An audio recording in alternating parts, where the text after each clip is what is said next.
जहरीले cough syrup से छिंदवाड़ा में बच्चों की मौत को लेकर नेता प्रतिपक्ष उमंग सिंघार ने बयान दिया है। उन्होंने कहा कि एमपी अब कफ सिरप माफियागिरी का अड्डा बन गया है। शराब के साथ अब कफ सिरप का व्यापार भी तेजी से बढ़ रहा है। उमंग सिंघार ने भारी भ्रष्टाचार के आरोप भी लगाए। उन्होंने कहा कि यह सरकारी तंत्र और औषधि विभाग की विफलता है। उन्होंने सवाल पूछा कि किसने अनुमति दी और किसने नमूने पास किए। जहरीली दवाओं पर देर से कार्रवाई की गई। उमंग सिंघार ने कहा कि सरकार को इस मुद्दे पर जल्द से जल्द कड़े नियम बनाने चाहिए और बच्चों की मौत के मामले में न्यायिक जांच हो।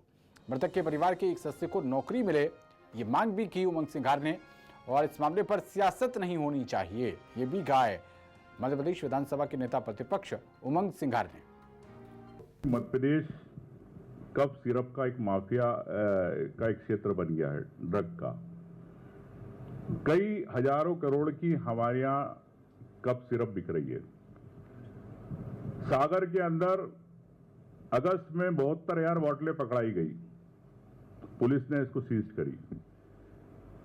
1400 बोतल एक कार के अंदर, एर्टिगा के अंदर जनवरी 2025 में पकड़ाई गई रीवा के अंदर। पुलिस, जहां रीवा की बात कर रहा हूं, जहां पर शराब की बोतलें कम मिलती है, गटर के अंदर, नालियों के अंदर कफ सिरप की बोतलें ज्यादा मिलती है। वहां के हमारे उप मुख्यमंत्री स्वास्थ्य मंत्री है, वहां की आपको बता रहा हूं।